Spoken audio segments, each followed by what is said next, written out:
Hello guys, I welcome you to the channel Ota Benitech on Tube, and I'm just doing this video which is about aerodynamics, airspace engineering, covering the topics and already been actually in the course books and in the course for the semesters in the semester relevant to IIT Kanpur and also some of the other IIT institutes as well.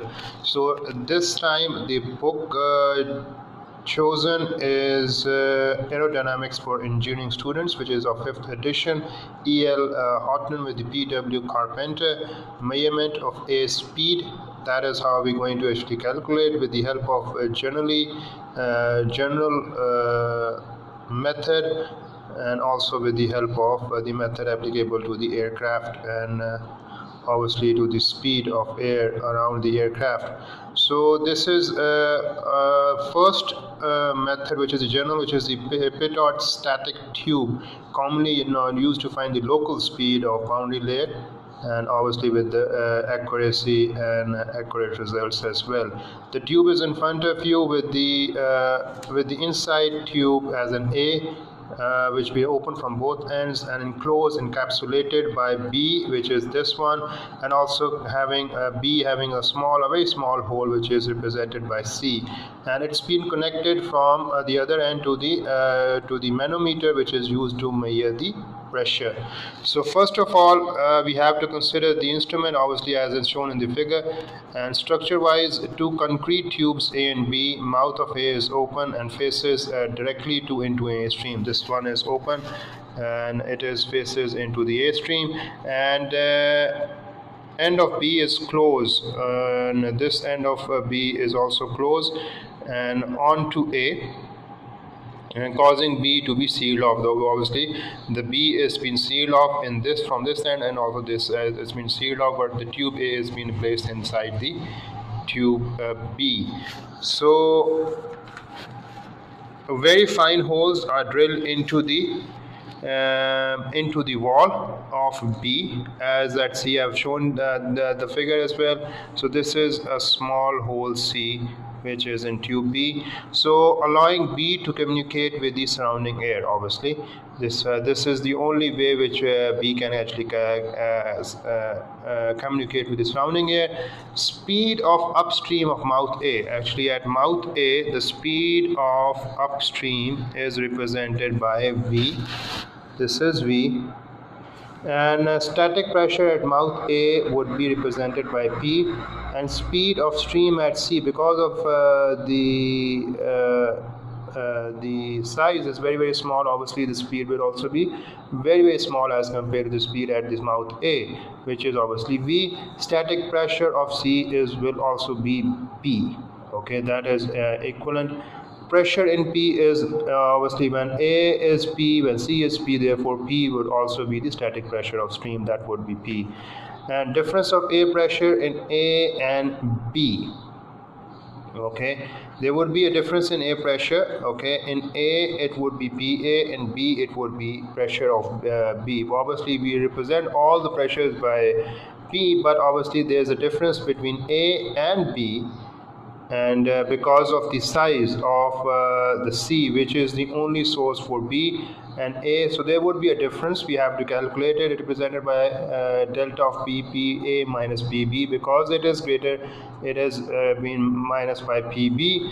By Bernoulli's equation, we know that PA, which is pressure into half P of V square, just equating the A and B by the help of the Bernoulli's equation. At A, the velocity would be 0, okay, of A stream, and at B the velocity is represented by V square.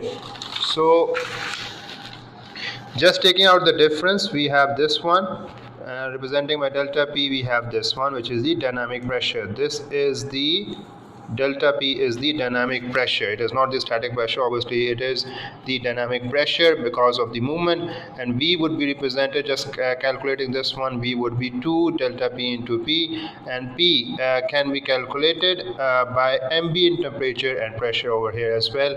Calculating the delta P, obviously with the help of and when with these two will be calculated, we get the velocity, which is the speed of air. This speed of air is calculated by the general method and by the general instrument, manometer, and obviously the which is the Pitot static tube. That is how you're going to calculate it. So this is the general method. Since PA is the total pressure, which is equal to P naught pressure of air at rest. Okay, P naught is the total is equal to the pressure of air, and it's also been set by stagnation pressure. Obviously, it is at rest, stagnant, so that will be represented. P naught would be stagnation pressure as well. PB is static pressure. Okay, yet again we're discussing all together static pressure, but it will be represented by P. The difference in static and stagnation would be at rest, but the static pressure obviously in terms of the instrument, which is Pitot static tube. So P naught minus P is equal to half PV square, and this is applicable for all speeds.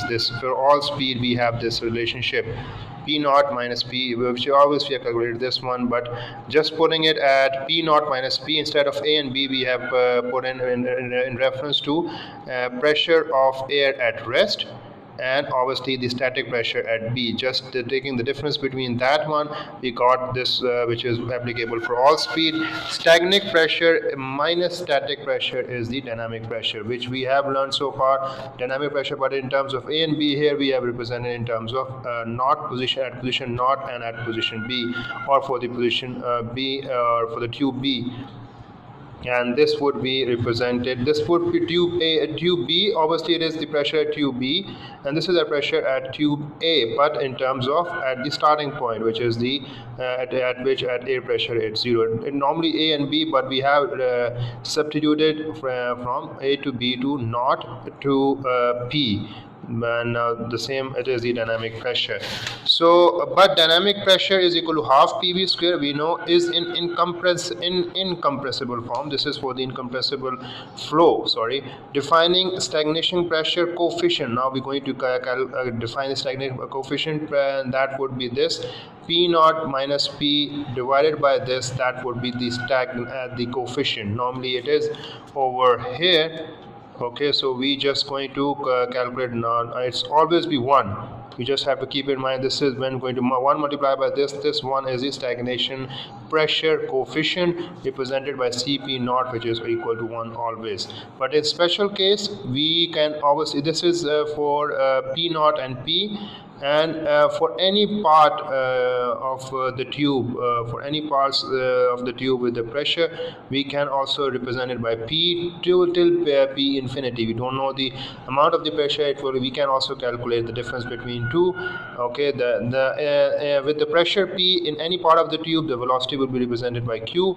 So that would be the static pressure, P infinity static pressure of undisturbed flow. That would be the static pressure of undisturbed flow.